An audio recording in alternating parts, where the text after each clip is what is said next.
నమస్తే, నేను Vamsi. Welcome to I news. పశ్చిమాసియాలో ముదురుతున్న యుద్ధమేఘాలు భారత ఆర్థిక వ్యవస్థను ఉక్కిరిబిక్కిరి చేస్తున్నాయి. ఇరాన్, ఇజ్రాయెల్ మధ్య జరుగుతున్న భీకర పోరు ప్రభావం ఇప్పుడు నేరుగా సామాన్యుడి జేబుకి చిల్లు పెడుతుంది. అగ్రరాజ్యం అమెరికా జోక్యంతో యుద్ధం మరింత ముదరడంతో ముడి చమురు ధరలు ఆకాశాన్ని తాకుతున్నాయి. దీని దెబ్బకు భారత రూపాయి మునుపెన్నడూ లేని విధంగా జీవితకాల కనిష్టానికి పడిపోయింది. మరోవైపు దలాల్ స్ట్రీట్ లో ఇన్వెస్టర్ల రక్తం ఓడుతోంది. అసలు ఏం జరుగుతోంది? మన రూపాయి ఎందుకు ఇంతలా పతనమవుతోంది?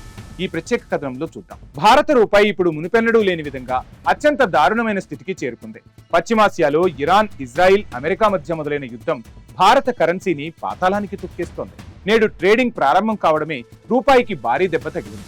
అమెరికా డాలర్తో పోలిస్తే రూపాయి విలువ అక్షరాల 92.18 అనే రికార్డు స్థాయి కనిష్టానికి పడిపోయింది. కేవలం ఒక్క రోజులోనే 69 పైసలు కోల్పోయి రూపాయి విలువెలలాడుతోంది. దీనికి ప్రధాన కారణం మండుతున్న ముడి చమురు ధరలే. యుద్ధం కారణంగా చమురు సరఫరాకు ఆటంకం కలుగుతుందనే భయంతో బ్రెంట్ క్రూడ్ ధరలు బ్యారెల్కు $85 పైగా ఎగబాకాయి. భారత్ తన అవసరాల కోసం 80% పైగా చమురును దిగుమతి చేసుకుంటుంది. చమురు ధరలు పెరిగితే మన దేశం ఎక్కువ డాలర్లను వెచ్చించాల్సి వస్తుంది. దీనివల్ల రూపాయి విలువ దారుణంగా పతనమవుతుంది. కేవలం కరెన్సీ మార్కెట్ మాత్రమే కాదు, అటు స్టాక్ మార్కెట్లోనూ మునుపటి లాంటి మారణహోమం కనిపిస్తోంది.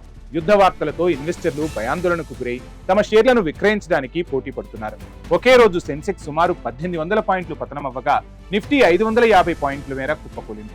ఈ ఒక్క రోజులోనే ఇన్వెస్టర్లకు చెందిన సుమారు 12 లక్షల కోట్ల సంపద ఆవిరైపోయింది. యుద్ధం ఇలాగే కొనసాగితే చమురు ధరలు $100 మార్కును దాటవచ్చని, అప్పుడు రూపాయి విలువ 93 లేదా 94 దాకా పడిపోయే ప్రమాదం ఉందని ఆర్థిక నిపుణులు హెచ్చరిస్తున్నారు. ద్రవ్యోల్బణం పెరిగి నిత్యావసర వస్తువుల ధరలు ఆకాశాన్ని తాకే అవకాశమూ లేకపోలేదు. ఓవైపు యుద్ధం, మరోవైపు ఆర్థిక సంక్షోభం. ఈ రెండింటి మధ్య సామాన్యుడు నలిగిపోతున్నాడు. ఆర్బీఐ జోక్యం చేసుకుని పరిస్థితిని చక్కదిద్దాలని ఇన్వెస్టర్లు కోరుకుంటున్నారు. ఈ యుద్ధ జ్వాలలు ఎప్పుడు చల్లారుతాయో, మన రూపాయికి ఎప్పుడు మోక్షం లభిస్తుందో కాలమే సమాధానం చెప్పాలి.